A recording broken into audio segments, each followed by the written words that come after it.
열린교회 성도 여러분 안녕하세요. 이 시간에 요한복음 6번째 강의 함께 하겠습니다.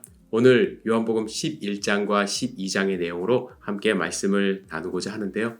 제가 몇 번 강조를 했지만 여러분들 리마인드 하기 위하여 한 말씀 드리고 말씀 나누고자 하는데요. 여러분들 복음서를 읽으실 때 성경 전체를 읽으실 때도 마찬가지지만 특별히 복음서를 읽으실 때는 이 기록한 목적을 분명히 알고 묵상을 하셔야만 합니다. 이 복음서는요, 예수님의 자서전이 아닙니다. 예수님의 전기가 아니에요.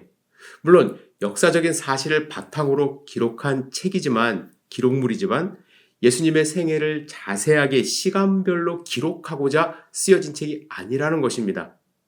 복음서에서 가장 중요한 핵심적인 내용이 무엇입니까? 예수님의 십자가에서 죽으심과 또 부활 승천을 통해서 예수님이 하나님이심을 또 다시 우리를 위해서 이 땅 가운데 재림하실 분이라는 것을 선포하기 위하여 제자들이 예수님을 기억하면서 기록한 책입니다. 그래서 몇 가지 특징이 있어요. 예수님의 행하신 일들을 다 기록한 것이 아니기 때문에 어린 시절과 청소년 시기의 기록이 남아있질 않습니다. 저는 오히려 이 기록이 없는 것이 오히려 진실성이 있다고 생각을 합니다. 어떤 분들은 왜 이때 기록이 예수님이 하나님이셨으면 이때 기록이 남아있어야 되는 거 아니야? 라고 생각하실 수도 있는데 여러분 이 기록을 한 제자들의 입장에서 한번 생각을 해보세요. 제자들은 굳이 예수님이 말씀하시지 않고 쓰지 않아도 될 내용을 막 발굴해내면서 쓸 필요를 못 느꼈다는 것입니다. 그들이 보고 들은 것만 기록을 해도 충분했다라는 것이에요. 역으로 한번 생각해 보세요. 만약에 예수님이 진짜가 아니라면, 예수님이 하나님이 아니셨다면, 부활 승천하지 않으셨다면, 그랬다면 제자들은 예수님을 만들어내려고 노력을 했을 것입니다. 신격화한다고 그러죠. 만약에 그렇다면 제자들은 연도별로 제자들은 아주 자세하게 디테일하게 예수님의 말씀, 행적을 기록하려고 노력했을 거예요. 이러한 노력을 아주 가까운 데서 볼 수 있죠. 북한의 김일성, 우상화 전략.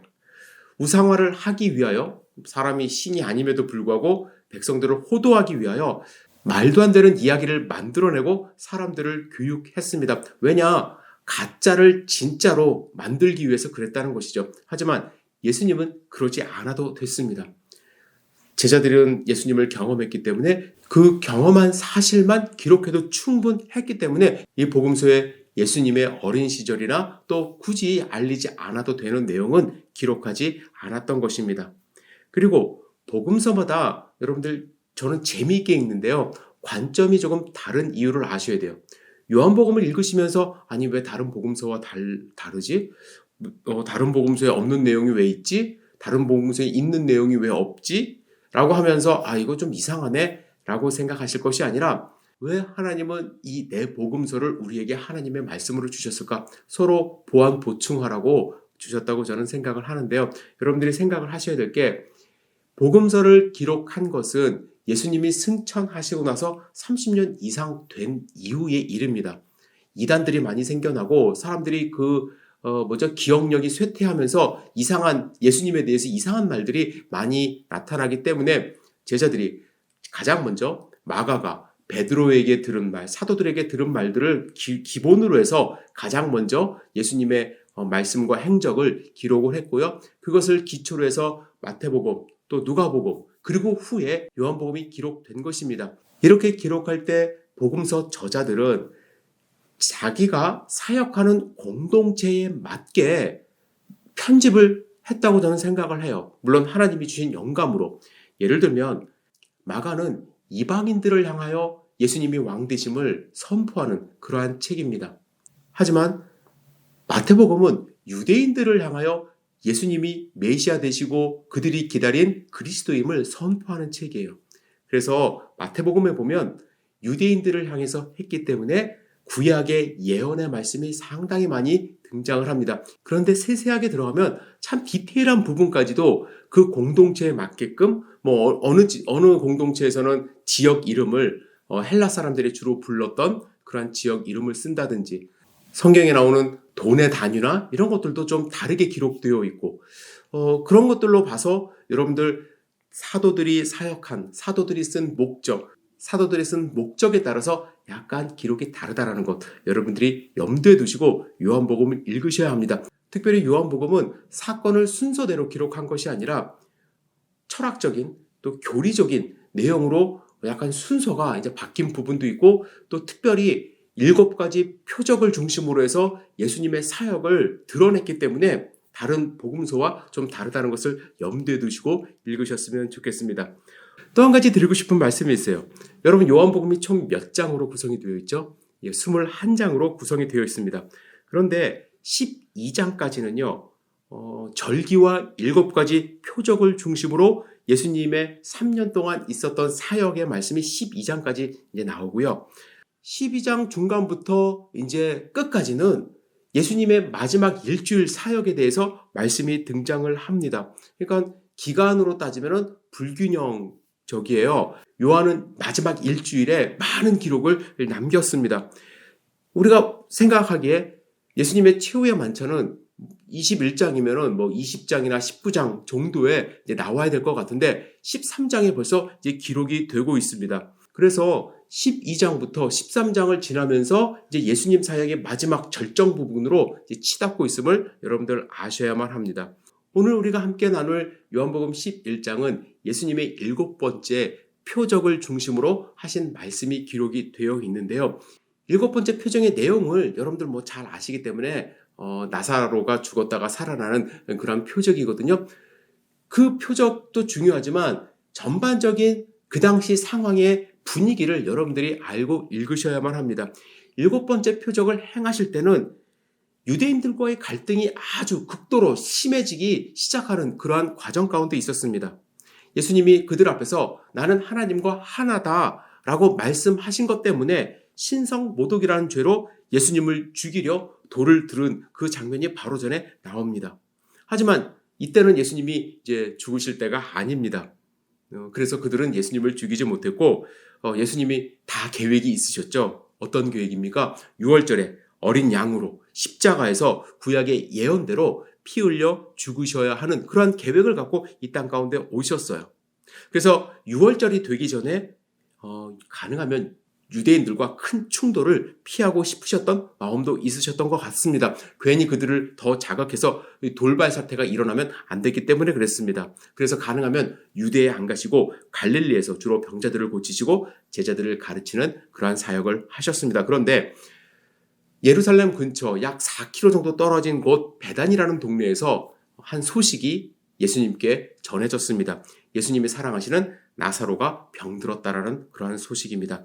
나사로가 병들었다는 것에 대해서 1절부터 말씀을 하시는데 2절에 보면 이런 말씀이 있습니다. 이 마리아는 향유를 주께 붓고 머리털로 주의 발을 닦던 자요. 병든 나사로는 그의 오라버니더라. 나사로가 누구랑 살았는지 마르다 또 마리아를 소개하면서 이 마리아가 어떤 자였는지 이제 소개하는 장면인데요. 이 말씀이 많은 분들을 혼란스럽게 해요. 왜냐하면 이 말씀이 언제 있었던 말씀인가? 과거에 있었던 말씀인가? 아니면 미래에 있을 사건을 미리 말씀하신 것인가? 많은 학자들은 이 말씀, 11장 2절의 말씀은 12장 사건을 미리 이제 복선을 깔아서 말씀하신 것이라고 생각을 합니다. 저도 그렇게 생각을 해요. 그렇다면 여기서 한 가지만 좀 더 공부하고 이제 지나갈게요. 여러분들은 성경에 예수님께 향유 부은 사건이 몇 번 등장한다고 생각을 하십니까? 이 기록이 상당히 중요했던 것 같아요. 그 당시에 각 복음서마다 한 번씩 등장을 합니다. 그런데 이 사건에 대해서 어떤 학자는 한 번 일어난 사건을 각기 다르게 기록을 했다. 또 어떤 학자는 마태복음, 마가복음 그리고 요한복음은 한 사건이고 누가복음은 다른 사건이다. 그래서 2번 등장을 한 것이다 라고 생각을 하는데 여러분들은 어떻게 생각을 하시나요? 저는 3번 정도 이 사건이 있었다라고 생각을 합니다. 왜냐하면 각기 시기가 조금 달라요. 누가복음에 나오는 사건은 예수님이 바리새인 집에서 식사를 하실 때에 죄 있는 여인이 뒤에 와서 예수님께 눈물을 쏟고 또 머리카락으로 그 발에 흘린 자기의 눈물을 닦고 향유를 발에 부은 그러한 사건이고요. 요한복음은 6월절 엿새 전에 일어난 사건이고요. 또 마태복음과 마가복음은 유월절 이틀 전에 일어난 사건입니다. 그리고 마태복음과 누가복음은 베다니는 베다니인데 나병 환자였던 시몬의 집에서 일어난 사건이고요. 그리고 요한복음은 베다니 나사로의 집에서 일어난 사건입니다. 많은 사람들이 요한복음의 사건을 마태복음과 마가복음의 사건과 같다라고 이야기를 하다 보니까 많이 헷갈려져요. 어떤 분들은 나사로의 아버지가 나병 환자였다 이렇게 주장을 하기도 합니다. 그런데 시차도 안 맞고 또 말씀의 내용도 좀 안 맞는 것 같아요. 저는 굳이 그것을 막 하나로 합치기보다는 저는 오히려 그 두 사건을 막 하나로 합치는 그런 노력보다는 말씀하시는 바 그대로 세 번 예수님께 향유를 부은 사건이 각각 있었다라고 생각하시면 좋을 것 같고요. 저는 오히려 초대교회가 생기기 전부터 여성분들의 헌신을 강조하는 그만큼 헌신하신 분들이 많았음을 보여주는 그러한 내용이라고 생각을 합니다. 이제 다시 나사로에게로 돌아가서 좀 생각을 해봤으면 좋겠습니다. 여러분, 나사로가 누구입니까? 마르다와 마리아의 오빠죠. 예수님이 유대로 가실 때마다 베다니에 들리셔서 그의 집에 유하셨다라고 이제 저희는 추측할 수가 있습니다. 그들을 많이 사랑하셨습니다. 그런데 그 소식을 듣자마자 저 같았으면 좀 달려갔을 텐데 예수님이 즉시 가지 않으셨습니다. 아무 말씀 없이 이틀을 더 유하십니다. 예수님이 일부러 그렇게 시간을 보내신 것에 대해서 우리는 이해하지 못합니다. 마리아와 마르다도 장례식에 오신 예수님을 만났을 때 주께서 여기 계셨더라면 내 오라버지가 죽지 아니하였겠나이다 라며 원망이 담긴 아쉬움을 표현했습니다. 여러분들은 예수님이 안 가신 이유 이해하실 수 있나요? 사실은 그 당시 그 상황에 우리도 있었다면 마르다와 마리아처럼 우리도 원망을 주님께 했을 거예요. 하지만 우리가 때로는 우리 눈에 보이지 않더라도 우리가 믿고 의지해야 될 것은 지금도 예수님이 여러분과 저를 위해서 기도하고 계시고 준비하고 계신다는 사실을 믿고 의지하셔야만 합니다. 예수님은 이제 시간이 되어서 표적을 나타내기 위하여 베다니로 가셨습니다. 예수님이 오신다는 소식을 듣고 마르다는 또 뛰어나가서 곧 예수님을 맞이하지만 마리아는 집에 앉아 있었다고 기록이 되어 있습니다. 11장에 보면 마르다와 예수님과의 이 대화 장면이 나오는데요. 여러분들 이 장면을 꼭 묵상해 보시기를 부탁을 드립니다. 마르다는 예수님에 대한 믿음이 있었어요. 하지만 이 믿음과 행동이 일치하지는 않았습니다. 마르다가 먼저 주님께 이렇게 원망 섞인 투로 이야기를 하죠. 주께서 여기 계셨더라면 내 오라버니가 죽지 아니하였겠나이다. 이 말은 무슨 말입니까? 예수님의 능력을 믿지만 예수님이 함께하고 계심을 믿지 못한다라는 거예요. 눈에 보이지 않으면 예수님이 없다라고 생각을 하는 것입니다. 즉 예수님의 신적 능력, 예수님의 하나님 되심을 아직 인정하지 못하는 그러한 상황입니다. 그런데 예수님이 이제 나타나셨어요. 눈에 보이니까 이런 고백을 합니다. 그러나 나는 이제라도 주께서 무엇이든지 하나님께 구하시는 것을 하나님이 주실 줄 아나이다. 그 말을 듣자마자 예수님이 뭐라고 말씀하시냐면 내 오라비가 다시 살아나리라 이렇게 말씀을 하십니다. 그런데 마르다는 이 말씀을 또 잘못 이해하고 있어요. 당시 유대인들은 마지막 때 부활할 것을 믿고 있었습니다. 그 말씀으로 받아들이는 거예요. 마지막 날 부활 때에는 다시 살아날 줄 내가 아나이다 이렇게 이야기를 하죠. 예수님이 이렇게 대답하십니다. 나는 부활이요 생명이니 나를 믿는 자는 죽어도 살겠고 무릇 살아서 나를 믿는 자는 영원히 죽지 아니하리니 이것을 내가 믿느냐. 이렇게 말씀하실 때 마르다는 완전히 믿는 것처럼 대답을 하죠. 주여 그러하외다. 주는 그리스도시요 세상에 오시는 하나님의 아들이신 줄 내가 믿나이다. 정말로 예수님의 메시아 되심을 믿고 의지하며 선포하는 거예요. 베드로가 고백했던 그 위대한 고백 마르다도 함께 했습니다. 이 고백을 한 후에 마르다는 마리아에게 달려갔어요. 예수님이 오셨다고 이제 너를 찾으신다고 이야기를 합니다. 마리아가 또 예수님께 달려 나와요. 그러면서 뭐라고 이야기했냐면 언니와 똑같은 말을 합니다. 주께서 여기 계셨더라면 내 오라비가 죽지 아니하였겠나이다. 이 말을 한 후 통곡을 합니다. 그리고 주변 사람들이 함께 통곡을 했어요. 이 통곡은 그냥 단순하게 눈물을 이렇게 흘리는 것이 아니라 엉엉 우는 것입니다. 우리나라 전통에도 장례식장에서 이제 곡을 하는 전통이 있지 않습니까? 슬픔에 잠겨서 그렇게 하죠. 예수님이 이 모습을 보시면서 비통해 하셨다는 말씀이 있습니다. 왜 비통해 하셨을까요? 죽음의 권세에 아직 사로잡혀 있는 사람들을 보면서 비통해 하시는 것입니다. 죽음의 권세, 사탄에게 분노를 느끼시는 거예요. 죽음 앞에 울부짖는 우리의 모습, 불쌍히 여기시는 것입니다. 악의 세력에 분노하신 거예요. 이에 큰 소리로 나사로를 불러 나오게 하십니다. 나사로가 배로 동인 채 나왔어요. 죽은 자가 살아났습니다. 여기서 한 가지 더 말씀을 드리고 싶은 것이 어느 학자들은 나사로에게는 부활이라는 용어를 쓰면 안 된다라고 이제 말씀하십니다. 저는 어느 정도 동의를 해요. 왜냐하면 이 부활은요, 신학적인 용어로서 영원히 살아갈 완전한 존재로 다시 마지막 때 살아나는 그 모습으로 이제 쓰는 것입니다. 그리고 예수님처럼 완전한 모습으로 다시 부활하신 그 모습을 이제 부활이라고 그러는데 나사로가 그렇게 부활을 했느냐? 다시 죽었다가 살아난 것까지는 맞는데 그 모습 그대로 이제 천국 가거나 그런 건 아니지 않습니까? 나중에 나사로도 죽었어요. 그래서 부활이라는 용어를 쓰는 것에 대해서 주저하시는 분들이 많다는 것 여러분들이 아셨으면 좋겠습니다. 여하튼 이렇게 7번째 표적이 일어났습니다. 예수님은 이 표적을 통해서 완전히 죽은 사람을 살릴 수 있는 능력을 가지신 분, 또 당신 스스로 이제 앞으로 계속 그 말씀을 하시거든요. 이 표적 일어난 후에 내가 죽어야겠다. 그리고 다시 살아난다. 당신 스스로가 죽음 가운데 있지만 죽음의 권세를 이기고 부활하실 분이라는 것을 이 표적을 통해서 보여주십니다. 그리고 이 표적이 중요한 이유는 이 표적 이후에 상황이 아주 긴박하게 돌아갑니다. 예수님을 죽이려고 산에 들린 공의회가 집결하고 결의를 했습니다. 그들이 왜 예수님을 죽이려고 노력을 했냐면 그들에게 두 가지 문제가 있기 때문에 그래요. 첫 번째는 종교적으로 예수님이 만약에 메시아고 사람들이 예수님을 메시아로 추앙을 한다면 유대교는 이제 해체되어야 되기 때문입니다. 수천 년을 지켜온 그들의 기득권을 포기해야 되는 그러한 위기에 이제 처해져 있는 거예요. 그리고 두 번째는 만약에 백성들이 예수님을 메시아로 인정한다면 메시아는 왕 아닙니까? 왕으로 인정한다면 로마가 가만히 있지 않는다는 거예요.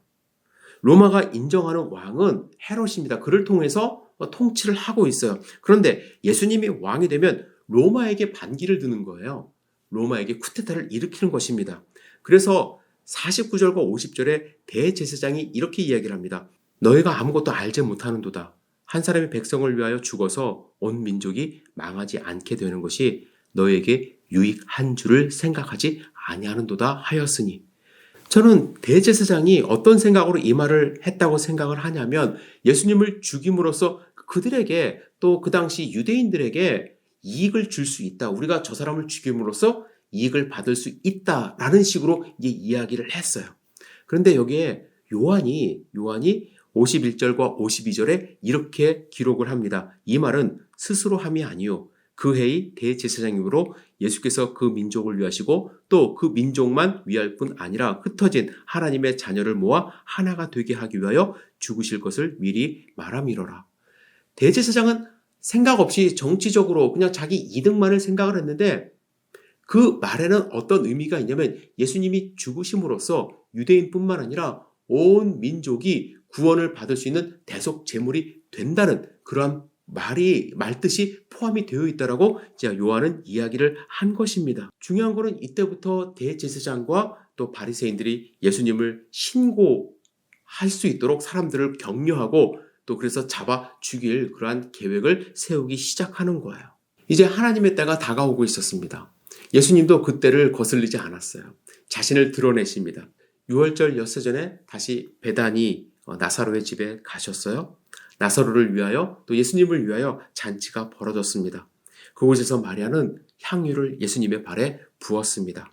그곳에 많은 사람들이 모여서 축하를 했죠. 예수님뿐만 아니라 죽었다 살아난 나사로를 보기 위함이었습니다.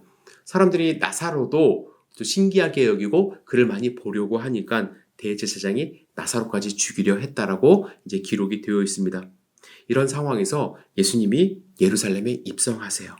예수님은 어린 나귀를 타고 입성하십니다. 여러분, 나귀는 평화의 상징입니다. 어린 나귀는 겸손과 순종의 상징이에요. 예수님은 싸울 의도가 전혀 없음을 예루살렘 입성을 통해서도 알려주십니다. 헬라에서 온 사람들도 이제 예수님을 보고자 했습니다. 예수님은 본격적으로 당신의 죽으심에 대해서 예언하시기 시작하는 것이 12장입니다. 이제 요한복음은 결말 부분으로 치닫고 있습니다. 지금까지 예수님은 표적을 통해서 당신의 정체성을 나타내셨고 유대인과의 갈등을 통해서 십자가 사역을 이제 준비하고 계셨던 것입니다. 여러분 다시 한번 말씀드립니다. 11장과 12장은 7번째 표적을 중심으로 예수님이 부활이요 생명이라는 말씀을 선포하는 아주 소중한 장임을 여러분들 기억하셔야만 합니다. 그리고 이제 예수님이 6월절 어린 양으로서 이제 십자가 사역을 하기 위한 갈등이 본격적으로 일어나는 것이 11장과 12장이라는 걸 여러분들이 아시고 성경을 읽으실 때 예수님이 이 땅 가운데 오신 목적을 여러분들 마음 가운데 새기시면서 읽으시기를 부탁을 드립니다. 오늘은 여기까지 우리가 함께 공부를 했습니다. 여러분들 그동안 아셨던 부분 다시 한번 묵상하시면서 은혜 받으시고 모르셨던 것 다시 한번 읽어보시고 깨달으시고 또 궁금하신 거 있으면 저한테 문의해 주시기를 부탁을 드립니다. 다음 시간에 13장의 말씀을 함께 나누고자 합니다. 조금 더 자세하게 말씀을 통해서 하나님의 은혜를 나누고자 합니다. 여러분들 하나님의 말씀 마음 가운데 새기시고 귀한 삶 사시기를 주님의 이름으로 축복합니다. 여러분 다음 시간에 뵙겠습니다. 감사합니다.